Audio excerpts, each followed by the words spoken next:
Bienvenue sur les antennes de la télévision nationale. Baccalauréat session 2018, c'est désormais officiel sur 82 653 candidats. 21 526 sont admis avec un taux de réussite de 26,4%. Nous ferons le point dans cette édition.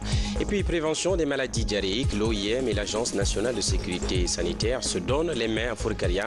Vous allez le voir, ce sont les leaders religieux qui font la contribution. Sport, ce mardi, le Auréa affrontera le Wydad Athletic Club de Casablanca dans le cadre de la Champions League de football. Nous reviendrons sur les enjeux de cette rencontre. Voilà pour les titres de cette édition. Encore une fois, bienvenue sur les antennes de la télévision nationale. À la une de cette édition, baccalauréat session 2018. Les résultats sont disponibles depuis cet après-midi. Le taux de réussite est d'un peu plus de 26%. Les résultats sont disponibles sur les plateformes électroniques et les écoles d'origine des candidats. Plus de détails avec Bernard Tonguino. Comme promis, les résultats du baccalauréat unique session 2018 sont disponibles ce lundi. 2 semaines après la dernière épreuve, le ministre de l'Éducation nationale confirme cet après-midi la disponibilité du résultat. Pour cette session du baccalauréat 2018, le taux de réussite au plan national est de 26,04%, dont 21% pour les filles. Pour cette session encore, l'on constate un très faible taux de réussite dans toutes les options. Admis.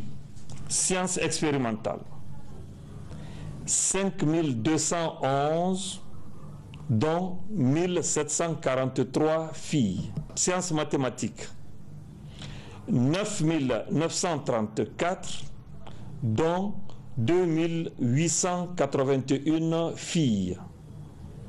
Sciences sociales, 5846, dont 1730 filles. Sciences sociales franco-arabes, 496, dont 63 filles. Sciences expérimentales franco-arabes, 39, dont 8 filles.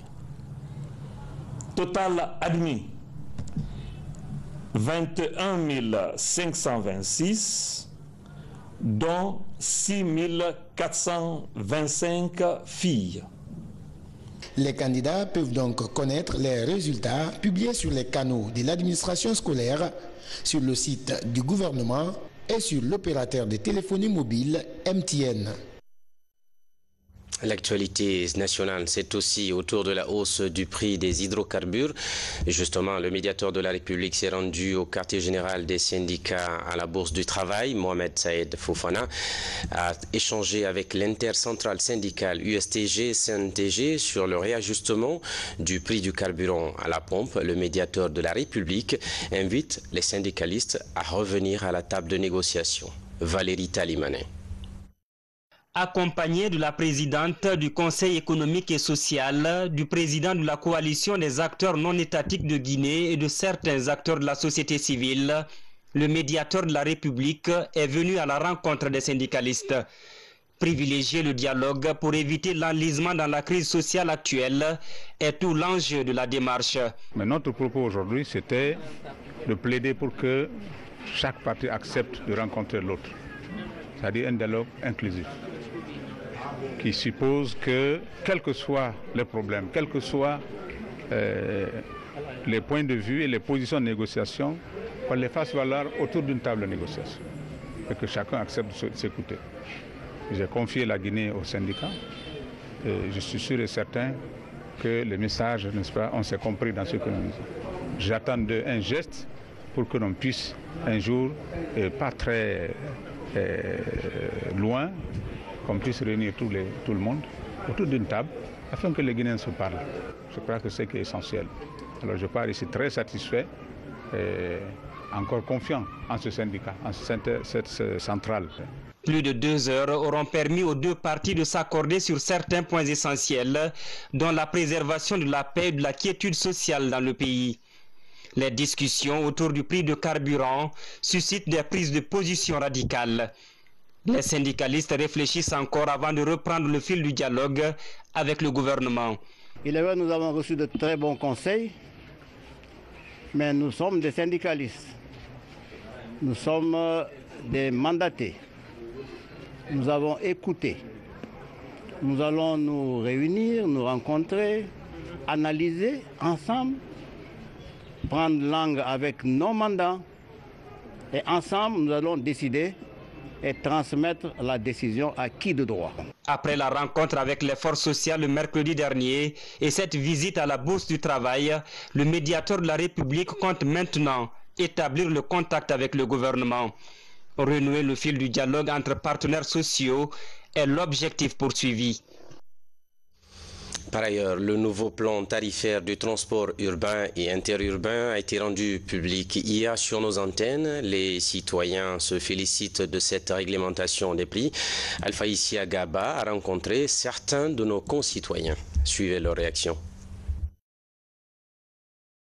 Dès l'instant que c'est déjà fixé, les tarifs sont déjà fixés, moi je crois que ça va résoudre beaucoup de problèmes qui posaient d'énormes difficultés aux usagers. Moi je crois que c'est une très bonne mesure quand même. À partir de l'instant, je crois qu'il faut mieux accepter de se soumettre au principe. Il faut accepter. Maintenant tout est fini. Hein? C'est tranché. Oui, tout est tranché. On a dit 2000 francs par là, 3000 francs par là. Maintenant c'est tranché. Par tronçon c'est 1500 francs. Des tronçons c'est 3000 francs. Bloc. Les taximètres, ils fixaient leur prix. Voilà, mais maintenant le prix est équilibré, donc je trouve ça tout à fait normal si toutefois l'État a fixé un nouveau prix. Au début, effectivement, j'ai énormément souffert parce que j'ai eu à payer quelques tronçons 2000, voire 2000 et poussières. Oui, mais maintenant je crois que tout est rentré dans l'ordre, c'est bon comme ça. Lancement ce week-end à Gbessia des travaux de réparation de la passerelle du rond-point sur l'autoroute Fidel Castro. L'ouvrage en béton sera remplacé par une construction métallique respectant les standards internationaux. Les précisions avec Yaya Tunkara et Ansouman Toumani Kamara. Finalement, la passerelle défectueuse de Gbessia rond-point a été démontée. C'est une grue de 200 tonnes qui a soulevé ces deux tabliers en béton. Une opération dure et minutieuse qui a duré plus de 24 heures. En lieu et place de ces tonnes de béton sera construite une passerelle métallique de standard international. Et cette passerelle, elle est ancienne. Donc, Excellence m'a demandé de faire une nouvelle passerelle. Et c'est ce qu'on est en train de faire maintenant. On a commencé la fabrication, les mesures sont prises et vraiment on est en avance. Ces travaux financés par le Fonds d'entretien routier prendront un mois. Durant cette période, de 23h à 4h du matin, des déviations élaborées modifieront l'itinéraire du trafic sur cette partie de l'autoroute. Nous demandons à tous les citoyens de faire attention à des heures tardives parce que 23h, les travaux commencent. Et pendant ce temps, il y a la déviation que nous faisons. Les piétons aussi, nous les demandons aussi de faire attention à la traversée. Il y a de Madina pour le premier pont que vous voyez, qu'on a fait la déviation pour le côté Niger.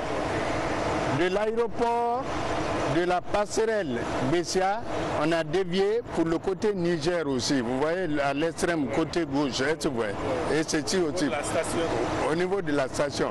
Depuis des mois, cette passerelle longue de 26 mètres sur 2,5 mètres a été signalée comme un grand danger pour les usagers de l'autoroute et les populations de Gbessia. L'ouvrage est situé à moins de 3 minutes de l'aéroport de Conakry. Plusieurs fois percutée par des camions, la passerelle de Gbessia rond-point avait pour anomalie principale sa hauteur non conforme, 5,15 mètres contre 5,40 mètres comme hauteur des autres passerelles de Conakry.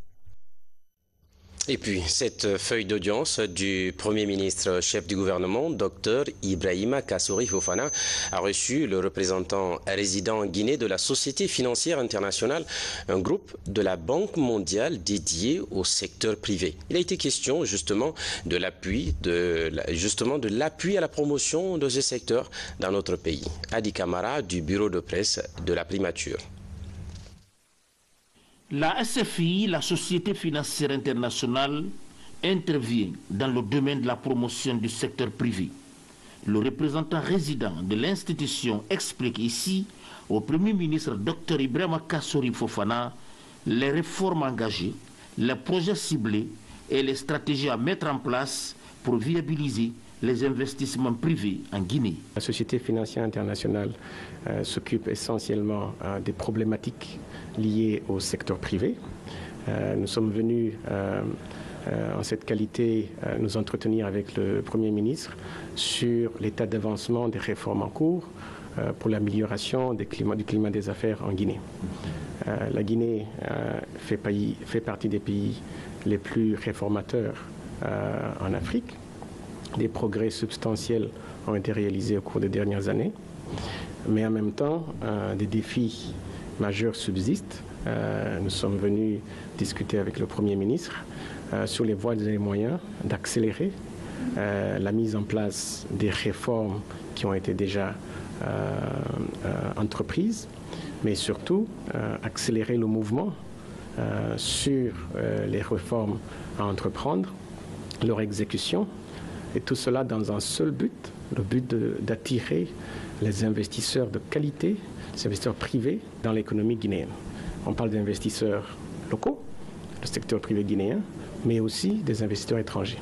C'est un programme qui concerne les secteurs porteurs de croissance. Pour ce faire, le Premier ministre a rappelé que toutes les dispositions sont envisagées par le gouvernement pour améliorer le climat des affaires en Guinée afin que le secteur privé participe activement au développement de notre pays.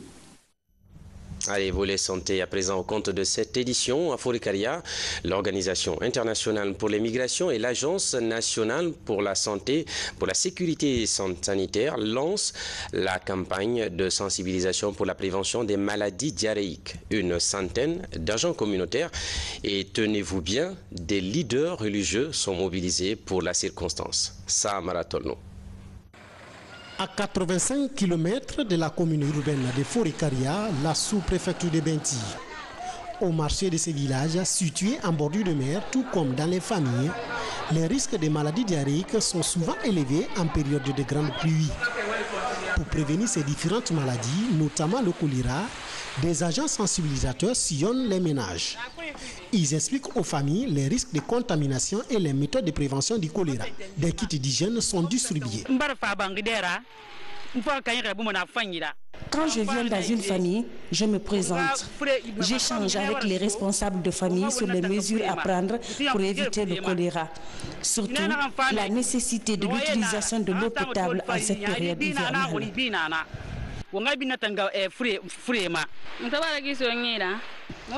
Là où on puise de l'eau est un peu distant. Avec le chlore qu'on vient de recevoir, on pourra l'utiliser dans l'eau de boisson pour éviter les maladies. Et nous laverons désormais nos mains après les selles. Pour mener à bien ce travail, l'OIM, Organisation internationale de la migration, et l'Agence nationale de la sécurité sanitaire ont déployé 72 agents communautaires et 133 leaders religieux. Au terme d'une journée de formation, ces agents vont sillonner en plus de Benti, les sous-préfectures côtières de Kabak et de Kakossa. L'objectif de cette formation, c'est de réactiver les sites sentinelles choléra afin de permettre la détection précoce des éventuels cas de choléra qui pourront survenir au sein des communautés. En plus des kits de protection et d'hygiène, des téléphones sont aussi mis à la disposition de ces agents communautaires. Avec ces moyens de communication, ils pourront alerter tout cas suspect de choléra aux responsables de santé de ces différentes localités. Pour la prise en charge d'éventuels cas de choléra, des outils de diagnostic et de traitement sont déjà prépositionnés dans les centres de santé de ces zones. Je vous amène à présent à l'Abbé à l'occasion de la célébration en différé de la Journée mondiale de la population. Cette année, l'accent est mis sur l'importance de la planification familiale et ses avantages pour l'espacement des naissances. L'événement est organisé par le Fonds des Nations Unies pour la population. Mamadou Alpha Baldé, Sarafdi Diallo, compte rendu. En Guinée, comme dans tous les pays du monde, la Journée internationale de la population est célébrée. Cette année, l'événement est immortalisé à l'Abbé en différé sous le thème « La planification familiale est un droit de l'homme ». La Guinée compte une population majoritairement jeune et sa croissance démographique est jugée forte, d'où la nécessité de promouvoir l'espacement des naissances. La population croît 2 fois plus vite que les biens de consommation dont elle dispose pour subvenir à ses besoins. Cette explosion démographique a des répercussions négatives sur le niveau de vie des populations, surtout des zones rurales, avec le corollaire des fortes pressions sur l'environnement et d'importants investissements dans les secteurs de l'éducation, de la santé et j'en passe. Ici, il est surtout question d'expliquer aux populations le bien fondé de la planification familiale et de ses retombées bénéfiques pour la famille. L'amélioration de l'accès à la planification familiale volontaire est au cœur du mandat de l'INFP. C'est pourquoi le bureau régional de l'INFP travaille avec les autorités administratives et sanitaires, les collègues du système des Nations Unies, les projets et programmes évaluant à l'Abbé pour accroître la prévalence contraceptive, prévenir la mortalité maternelle et néonatale, traiter les infections sexuellement transmissibles et lutter contre la pauvreté dans la région. À l'occasion de cette journée internationale de la population organisée par les Nations Unies, la Guinée s'engage à matérialiser avant 2030 l'accès universel aux services de santé sexuelle et reproductive aux populations. Voilà, restons toujours dans ce volet de la santé avec la Fondation Prosmi qui s'achemine vers la mise en place d'un groupe spécifique sur l'éducation sexuelle. Elle est en partenariat avec l'Association guinéenne pour le bien-être familial, AGBF. L'objectif est de mettre fin aux grossesses non désirées. Les détails dans ce reportage de Ali Badara Kondé. Selon les différentes enquêtes menées par les spécialistes de santé, la sensibilisation de la jeunesse guinéenne à l'éducation complète et la sexualité est un atout pour les familles dans le but d'éviter certains désagréments tels que les grossesses non désirées, les mariages précoces ainsi que les infections sexuellement transmissibles auxquelles on assiste souvent. Il y a une faible communication sur le plan sexuel entre les parents et leurs enfants. D'abord, c'est un problème, il est entier. Et les taux de grossesse, de mariage précoce sont très élevés dans le pays.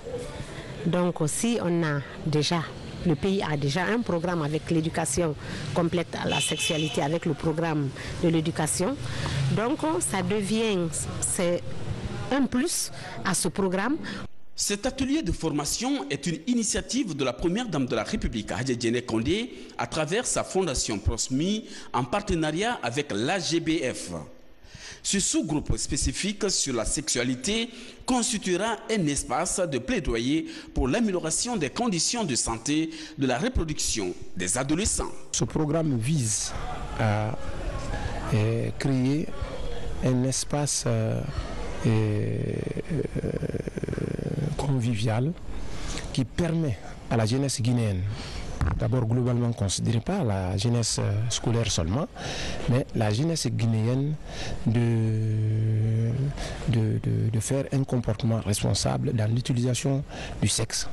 Parce que le sexe est pour certains un moyen de divertissement. Loin de là, le sexe, quand il n'est pas utilisé de façon responsable, il provoque dans les prévisions de population, dans les prévisions, dans la gestion des populations, un problème.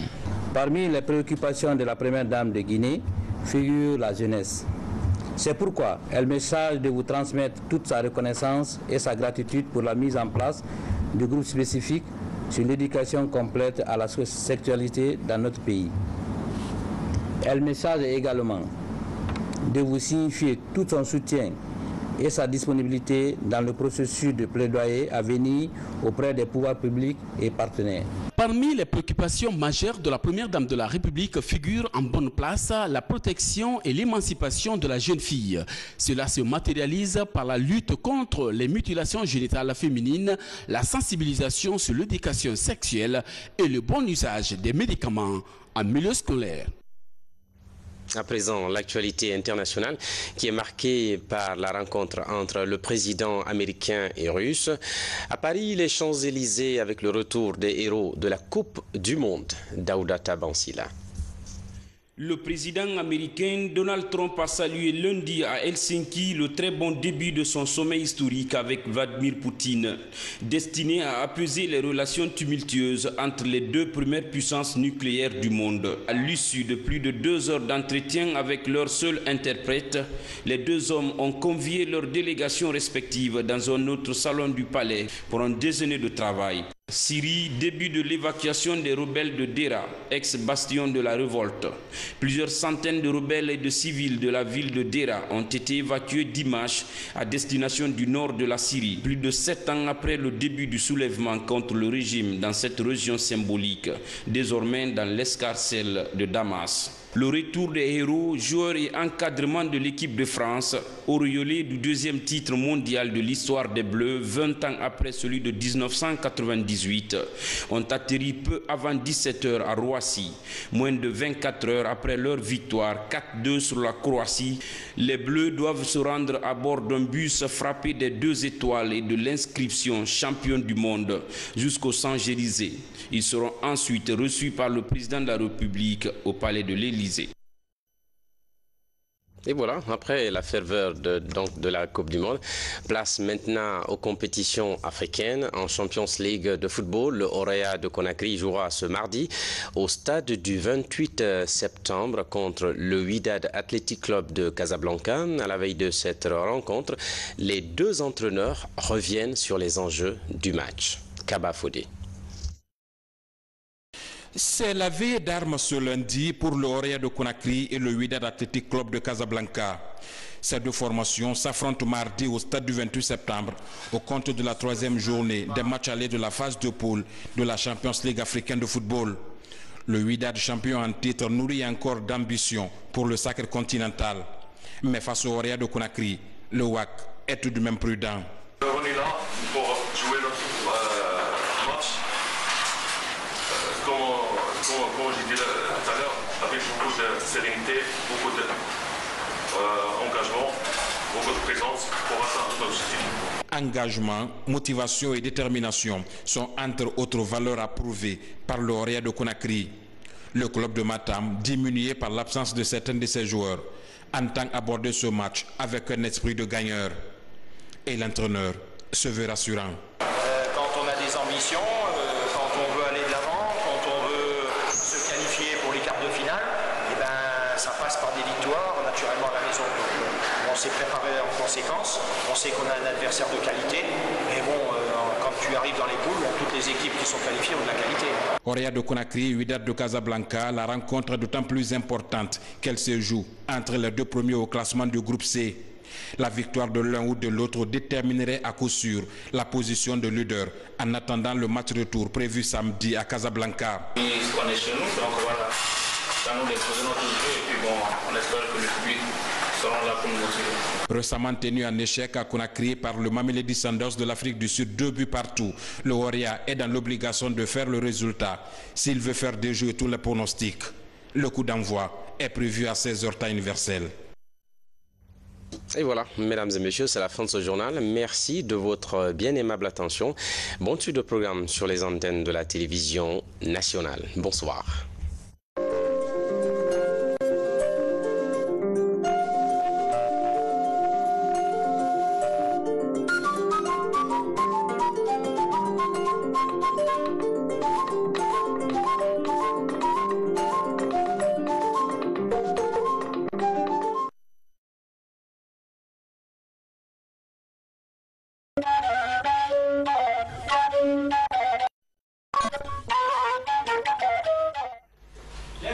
nga kerengina nun kame tantuina ube utan na wutur matima u makhbar bankira fatan fira kolom